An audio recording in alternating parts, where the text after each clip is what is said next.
Hi guys, welcome to Kal-El Reviews. This is Chris. This is a video review of the Asmus Toys Lord of the Rings Gothmog. He's a Orc Lieutenant from the Return of the King movie, and they have represented him in 1/6 scale. I'll just get this turntable moving. Hopefully you can't hear the motor too much. So the Gothmog is one of the Orc Lieutenants, as I said, and Asmus have just lovely recreated this figure. Now, it is from their Heroes of Middle-earth series.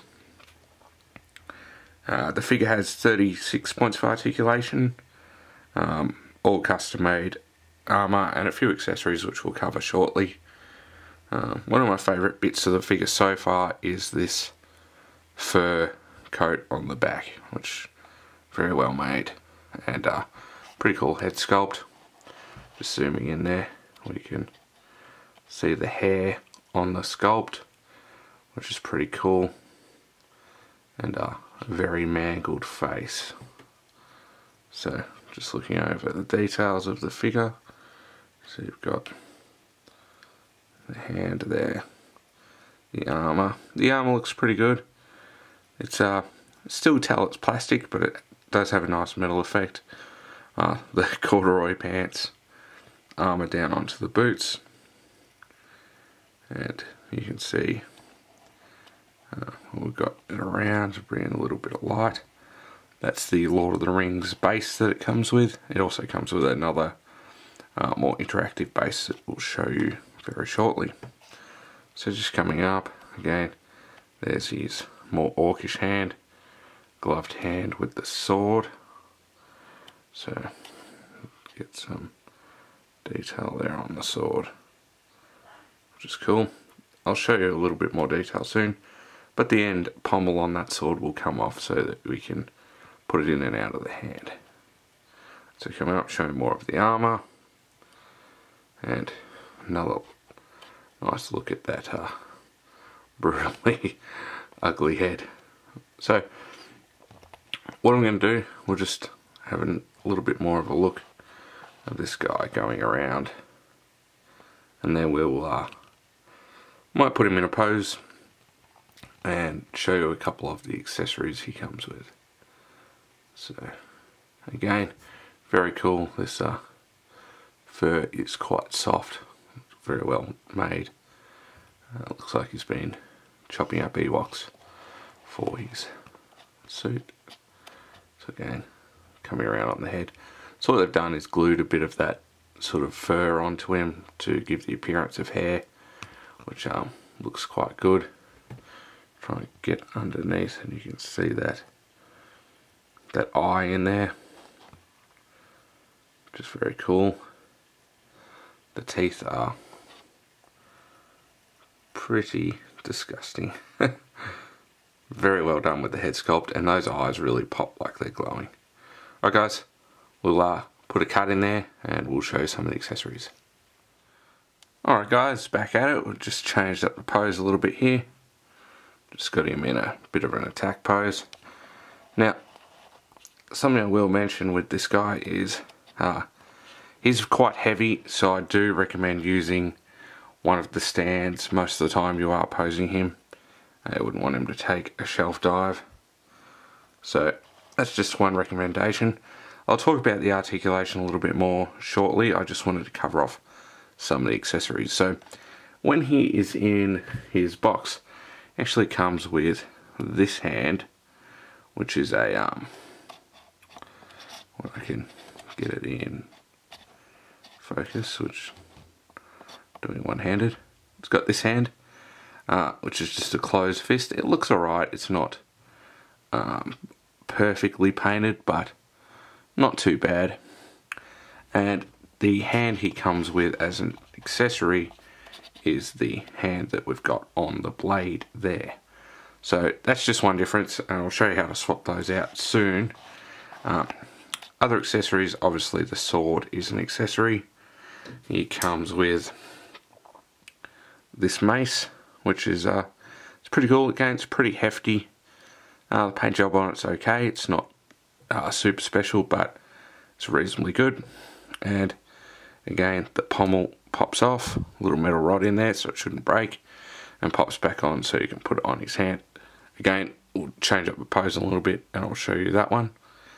Actually, I might show you that now. So give me one sec, I'll just put a pause in and grab the tripod. Alright guys, so I'll show you how to change the hand out. Just pops off the arm there. And one thing you will notice in there is the clothing does ruck up a little bit, which means that putting the hand on and off with such a deep hole makes it a little bit loose, so it will pop off without you wanting it to every now and then. Okay, so we've got our hand here. Pop the pommel off and carefully sort of draw the blade out. It is very tight, and I do worry about paint strippage. So you can see there it has done a little bit of plastic wear. So anyway, you get the sword, pop that on and get your sword back. Grab your mace, pop that off, slide it into the hand again. So again, this is very tight. Oh, don't do that and stab your hand. So it pops in the hand, and then you can place your pommel back on. Now this is quite weighty, so we will see how well it actually will stick on the hand there. So put that in place, and there we have the Gothmog with his mace. So that's that. What I'll do, I'll just pop this back off the tripod and move the tripod out of the way, and we will show you a couple more of the accessories. So something pretty cool that he comes with is this, which is a severed body. It's actually a Gondorian guard. It's pretty cool. Metal looks reasonably metal. The blood splatter is not too bad. Sort of roughly done. Some of it just looks like straight up paint. Others isn't too bad, but it's cool that it comes with it. Bit of blood and guts in the bottom, which is nice. And that just sits there. And on the back there, you can see a little cut in. What I think this is for is sticking that blade in. So when you have him holding it, you can get that blade in there, like so. Right. We'll just move that off to the side too. And the last thing he comes with is a very nice base on the bottom, Lord of the Rings. And just to tell you, it is officially licensed by New Line Cinema or New Line Pictures, which is very cool. And this base is super heavy, so there's no way that's fallen over. Again, bloodstain looks a little bit better on this base, and on the back there you have a point to put the stand pole in, which we'll do shortly. And what I'll do is I'll set up that body, steel coil trailer, and the Gothmog, put it all together, and we'll show you another pose, and then we'll go over some of the articulation. Alright guys, hopefully you can't hear that rain in the background. We'll just set up this pose like he's just dismembered him, put one through the back, drawing that sword up, and giving him the old point, saying you just got owned, fool. And again, just looking at that awesome head sculpt. It's my favourite part of this figure, I think, actually. That and the fur coat. So coming down again onto that body, onto the base, and you can see that post back there as well. So again, very cool guys. Now again, shortcut, and we'll cover some of the articulation. Okay guys, so let's cover some articulation. Now, have to bear with me, I've got this on a funny angle so I can get over the camera, etc. Now, so we've got the Gothmog here. Again, I recommend using the stand, but just for now, I'm just going to pop that out of the way. Now let's start at the top. The head is on. It's got a full neck under there, and you can see the body just under there as well. That will sort of get a little bit of range of movement, and it will look side to side. Now waist, we do have a ab crunch in there, and a little bit of a swivel, but the armour hinders it a fair bit. Arm will go up and down, in and out. Again, costume and armour is a little bit of a hindrance. You have a double jointed elbow, but again, costume is hindrance. Feels alright, almost feels like there's a little bit of ratcheting there, but it may be the quality of the body. Hand will rotate up, and that is on a standard sort of like a Hot Toys peg. Same on both sides. And this is where it's a little bit disappointing. In the hips, this leg here is very loose. Now that could just be mine, so I'm going to give the benefit of the doubt there. And it will go forward, but you can hear a bit of a click there. So again, I don't know what's going on in this one, and I'm also getting no thigh rotation on this body, which is unfortunate. Double jointed knee, which is reasonably good. That's fine. Again, it feels like it's got a soft ratchet, and you've got a boot under here. I'm trying to slip that up, which is like a full rubber boot up to about where that strap is. So that kind of limits the articulation, and it feels like there is a foot inside of that shoe. And then you've got the armour sitting on top. So they will move, but they won't tend to stay in that position due to the rubber boot.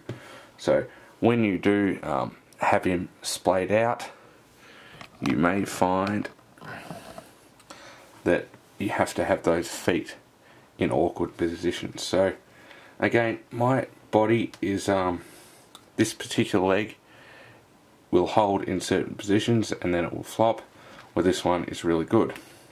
So not going to have a go at Asmus on that one. It could be mileage may vary type thing on that, and it's just my copy that's a little bit average. So if you have this figure, let me know. If you don't, hopefully if you get one, the leg is a little bit better than this, because that is a little too floppy. I may strip this down and tighten up the screw and just see how it goes. Now, something also to mention, all of these armour pieces are on these little fake leather straps, like a vinyl.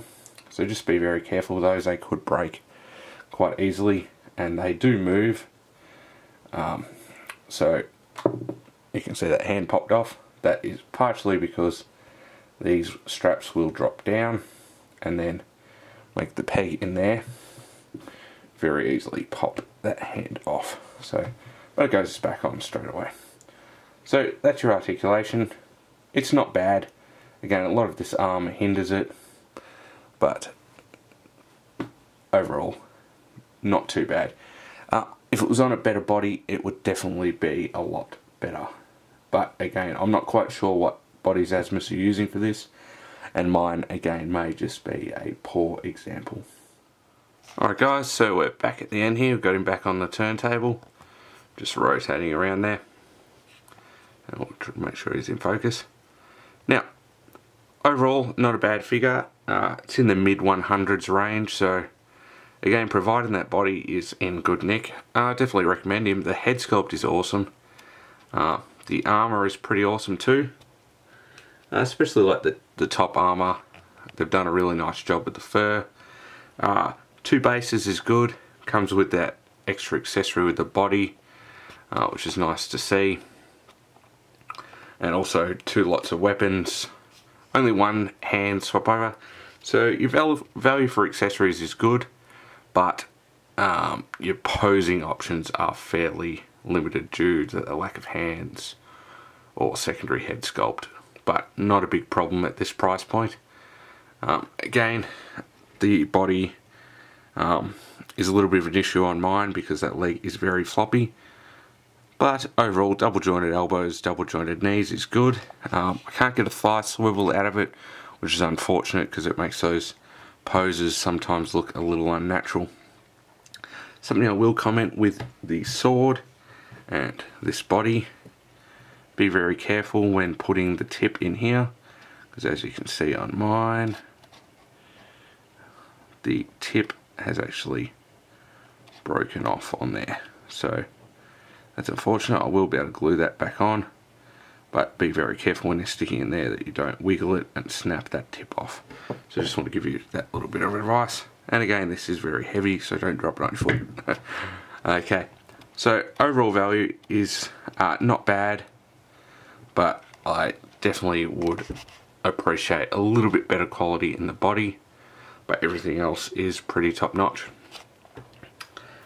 If you're a Lord of the Rings fan, I definitely recommend picking it up just for a static pose alone, or you can just get that sort of shouting an order to the other orcs type thing.